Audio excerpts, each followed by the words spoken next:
Members Mark storage rack can be more than just garage shelves. I recently moved and I needed something I can set up fairly quickly yet look halfway decent for my very large movie prop life-size replicas that I own.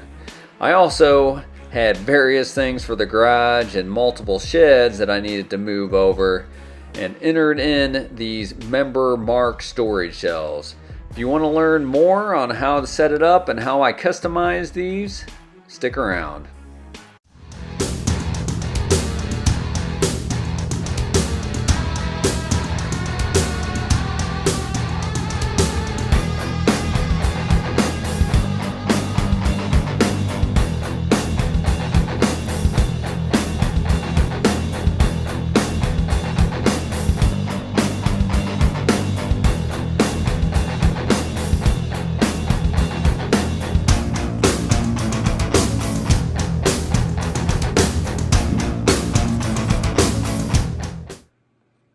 As mentioned in the beginning of the video, I needed a fairly fast solution so I can display my stuff halfway decently on my move to this new place.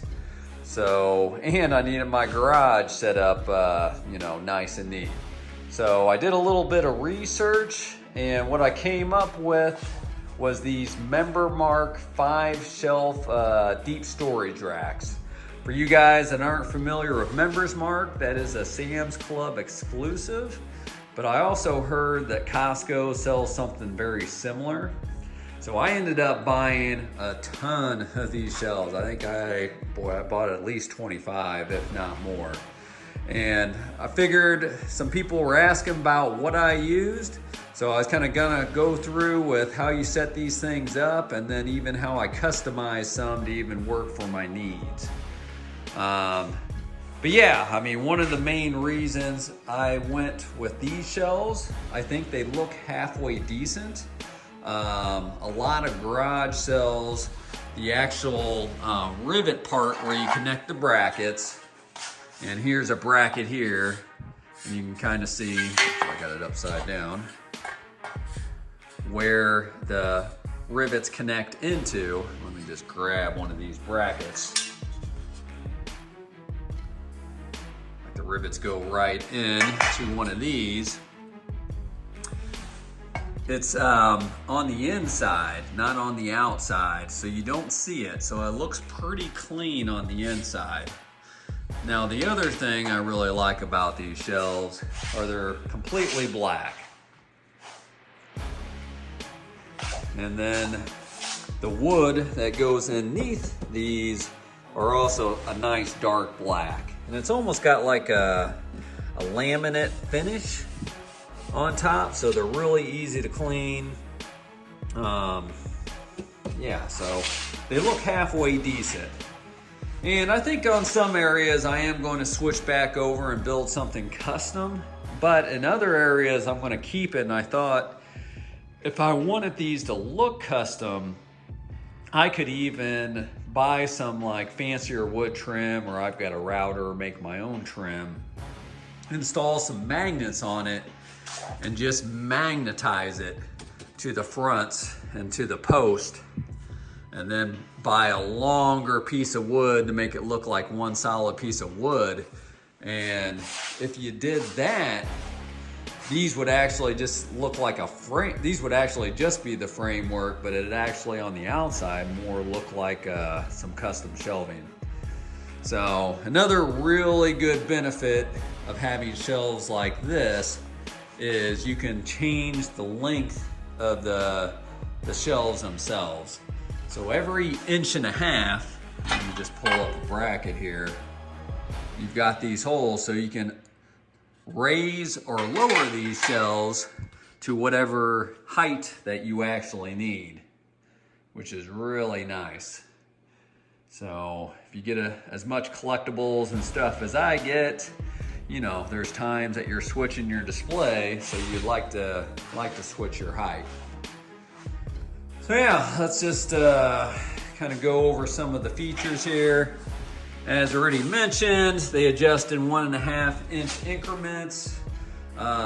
These shelves are 24 deep. They're 48 wide. They say they support 4,000 pounds per shelf. Not per shelf, 4,000 pounds total, 800 pounds per shelf. Now, I don't know if I would totally trust that 800 number. When you look at each individual part, you'll be like, wow, there's no way that thing can support 800 pounds, because the metal on these things, you know, not the thickest in the world. And even the, here's one of the shells itself, it's only like 1/3 of an inch. But it's the engineering that they did, it all kind of works together that gives it the strength that it does. Because if you look at this, let me just grab one of the brackets here, there's a lip on the bracket. So that lip is all the way around 360. So that piece of board is on that lip all the way around this thing. And then this board also keeps things secure into the post. So it all kind of works together. Now, I don't know if I would trust 800 pounds, but I mean, those guys right there, there's at least a couple 100 pounds on there, and there's zero issue with that. Now, this guy's even a little extra heavy, and what you can do is just use multiple of these boards. So you can see on this one, I've got 2 actual boards.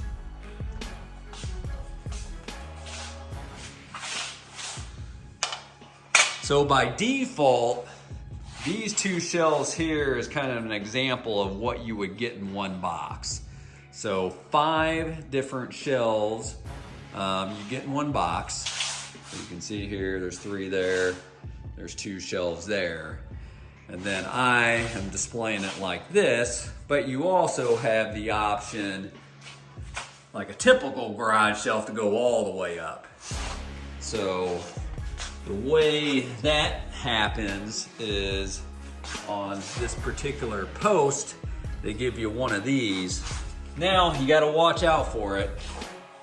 On some of them I bought, they just gave you this little piece, which that's pretty bad for a connector. These are a lot bigger, metal, secures it a lot more. But what you're supposed to do is slide this into this post, the next post you slide on top, and then you connect the bracket in between the 2 posts to give that stability. But we'll go over some of my custom shelves to show you how I raised them up without doing that. But yeah, this is kind of what the standard looks like if you just have the 2 shelves. And this is more of, you know, how you would set it up in your garage, go up a little bit higher. All right, I thought I'd show just real quick how these things actually connect together. So we've got a post here. On the inside part, you can see those are where the brackets go in. And then you can see on each bracket, that's you just slip it in there and you slide it down. Now, when you initially do this, it's probably not gonna slide down all the way. It's probably only gonna go about halfway. I get all 4 of them in, and then I slip the board in, and then I use a rubber mallet and kind of hammer on the corners there to get it to set all the way down. Because once you have this thing in place, you do want to make sure that that both of those are slid all the way down, because it is easy to accidentally only get one of these in or not have it go down all the way. But before you're all the way finished, just go around and kind of look at it and make sure that it's all the way down. All right, I'm gonna go ahead and show you guys how I've customized some of my shelves. So here is one example of a customization. So I actually have two of these connect together, but they're not all the way to the top. I needed these shelves to be a certain height. So if you can look here, here's the normal post, and you can see where the post ends here. Normally, when you connect two of these together, they want this shelf to be connected in here, and that gives it stability at that connection there. Now, what I ended up doing is I did slide one of these in the middle, but if you can see here, what I did, just grab the part here, was I took one of these and I cut it off. I measured out so it wouldn't be sticking out, but I cut it off to match in there, and then I slid it in that post and that post, and it's kind of hard to see, but I did it on all four. I don't know if necessarily I really had to do it, but I wanted to make sure that at this joining part it was super stable. So I went ahead and did it. Now you may ask, how did you cut these things? Now it's thin enough metal that you could use like a hacksaw. That would probably be your very cheapest option. Now the second cheapest would probably be like a jigsaw with a metal blade.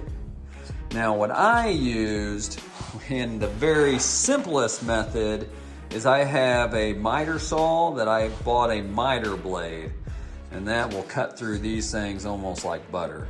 So that's what I've been using. So what I ended up doing, I cut those off to give it stability. And then I just took one of these brackets, and I just knew like what shelf height I needed. So I went ahead and cut the bracket to the exact height that I needed. And I'm gonna go ahead and do another video because I haven't installed any lighting yet.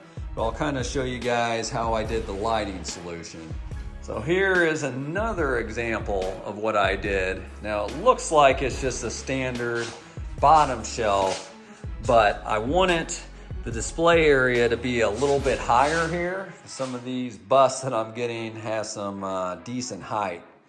So I did the same thing that I just showed you on the other shelf, and I just made this one taller shelf. And then these other guys, since they kind of have these flowing capes, I went ahead and I made 2-foot shelves. And the way I did that was, instead of using the 4-foot bracket, I just used the 2-foot brackets on each side. Which also means that you need to cut the piece of wood to be the size, and I also made sure that I cut it perfectly that it would fit on those on that little bit of an edge that it has all the way around, so it's like fully supported. And then this one, I want it pretty even on top, so I actually used a 3/4 piece of wood that I cut, you know, the same way, the exact height that I wanted, and I put that in there so that it looked pretty even. Did the same exact thing here, but I made it shorter because he goes up way high, so I actually needed a shorter shelf, so I just cut the brackets to the right size. And then on this one, I actually put on wheels. And basically, it's almost like a furniture dolly down below. And then I made the shelf like this. And then I just used some metal connecting brackets, you know, straight connecting brackets, for exactly what they called, to like hold it perfectly in place. So I got that on all 4 sides. And really the only reason I got this thing on wheels is eventually I'm gonna put this fireplace in stone. So I wanna wheel this out of the way while I'm working on that project. But once that project's done, this is probably gonna be some like utility shelf or garage shelf thing I'll use in the garage that I can wheel around easier or whatnot. But anyhow, that's a couple of ideas. I'm gonna hop out in the garage and show you one more big shelf that I created out there. Here we are in my garage. So here's kind of where I put the member mark shelves. Now this one here is pretty standard, though I did end up making it a little bit taller to fit in the smoker and to fit in the high pressure washer.